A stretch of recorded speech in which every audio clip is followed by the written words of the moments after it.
Hey everyone, how are you hanging in there? How's it going? I hope you're doing well. I hope that things are going good in your family, that you're finding ways to adapt, ways to cope, ways to get along a little bit better. What I'm going to talk to you about today is the principle of forgiveness and what that looks like in a family and why it's really, really important to learn that skill, to teach that skill, and to master it as best as you can. None of us are perfect, but being good at quickly forgiving minor transgressions and issues that pop up can really, really help bring peace into a home. Okay, so a reason why I'm really passionate about this topic is I've been through some difficult family situations before. I had a little bit of a bumpy upbringing. I think most of us have. And I went through a really difficult first marriage. In those circumstances, I really learned how to forgive others. I learned that it was important to forgive others, that we didn't know when things were going to end or things were going to change. And it's really important to try our best to find solutions and to find empathy for each other so that we can have good family dynamics. Data shows that forgiveness is good for your health. People that forgive easily or forgive more freely tend to have less health complications. They tend to have better family lives, and that all correlates back to well-being. So that's one really good reason to learn how to forgive. I'm definitely saying that it's super important for your sanity right now too, because the environment is so dramatically important to our well-being right now, the environment in the home during this pandemic. I do want to throw a little disclaimer in here, a little piece of information. There's this common mindset that forgiving means forgetting or dropping boundaries, but that's not what forgiving is about. Forgiving is separate from condoning or reconciliation or once again just allowing difficult, hard, or abusive behaviors to continue. Forgiveness is about releasing the pain and the suffering that you feel because of somebody else's actions. And that's kind of a tricky topic to teach kids. It's very easy for them when one is frustrated at the other one, when one hits another one, when one takes somebody else's toy and breaks it, for them to get angry and to hold a grudge.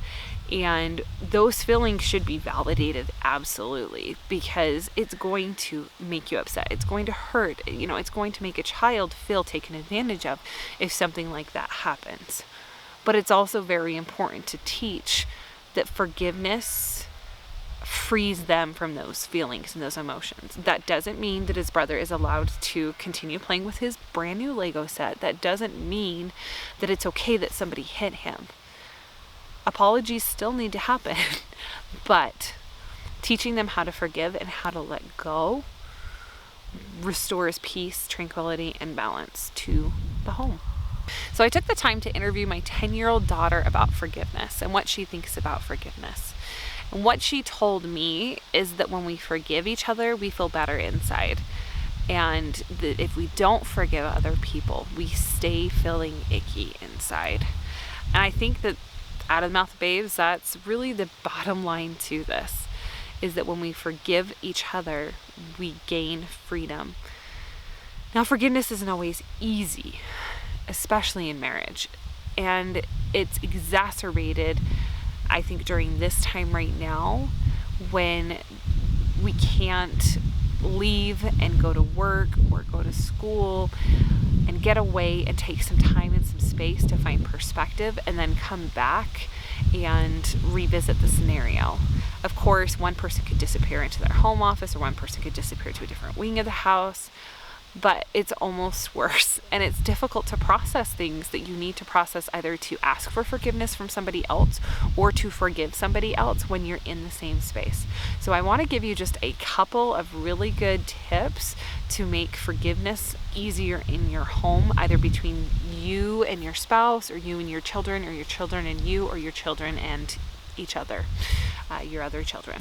The first tip that I have for you is that forgiveness is about empathy. It is incredibly difficult to forgive someone, especially if they've done something kind of drastic or really, really difficult to bear or to deal with, if we aren't willing to have empathy. Having empathy for somebody doesn't mean that you're okay with what they did, or that you acknowledge or accept what they did as being okay, but it means that you're willing to consider or feel, and that you try to consider or feel what their perspective was and how they felt, and to try to get into their shoes and understand why they made the choice that they made. Teaching empathy to children can be complicated. It can be difficult, but at the same time, it can also be beautiful. I found a really, really great video. There's actually 2 videos that I love about empathy, and I'm going to go ahead and put links below. They're great teaching exercises for children to help them understand what empathy looks like, and to help them understand that empathy is really important to be able to forgive each other, and why forgiveness and empathy are important. The second thing that I feel like is very important to remember with forgiveness is to avoid shame. It's difficult for a child to apologize and ask for forgiveness, or a spouse to apologize and ask for forgiveness, if there has been shaming. Shaming is causing guilt in somebody or putting guilt on them, and rather than addressing the action or the behavior, you address their character, who they are, and it's very, very damaging. Shaming language is something I feel like naturally a lot of us learn, we grow accustomed to, and then we don't know how to stop using it. But it's definitely worth researching and learning how to not shame others, because it's very difficult to give true forgiveness if you feel shamed. It's very difficult for somebody to ask for forgiveness if they feel shame. So learning how to not use shaming language as a parent when you're helping to address these situations, or to not use shaming language with your spouse, is incredibly important. The last thing I want to address is apologies. I have always felt very strongly as a mother that apologies are important, but that they should not be compulsory. Now, what I mean by that is they should be taught as an appropriate action and step that needs to be taken when you've done something wrong. But a child should not be forced to give an apology before they are ready to give an apology. That should not be part of the habit or part of the routine. It shouldn't be something that you tell them they have to do by the count of 3, or threaten them if they don't give an apology. If your child does not understand the importance of an apology and they're not willing to give one, it's a good opportunity to address that, and to address why it's so important to offer an apology, and how offering an apology to somebody helps to ease their burden from having done something wrong or done something to cause pain to somebody else. And it makes the process of forgiveness possible. It's like the magic key, giving a child that tool and teaching them that apologizing to somebody is the magic key to enable forgiveness is a really powerful concept. This is also really, really true and important, I believe, in marriages. To be quick to apologize means that you're willing to own up to your humanity, willing to own up to the mistake that you made, and it communicates to the other person that forgiveness and love and balance and peace are more important than being right.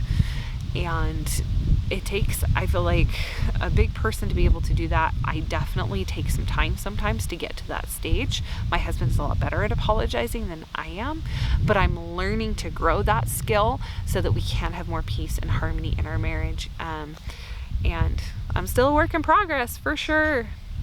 So that's the advice that I have for you, is to emphasize and refresh your perspective on forgiveness, why it's important to talk about in the family. This would be a great topic for a family council, or even a family home evening if that's something that you do. Teaching your children that it's important to practice forgiveness and to learn. It's a skill that you have to practice and to learn.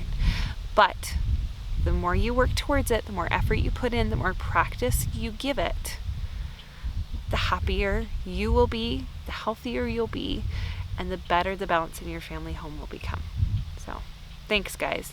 Keep working. Keep your hopes up, and you got this. Hey, if you liked this video, go ahead and subscribe. There are more coming.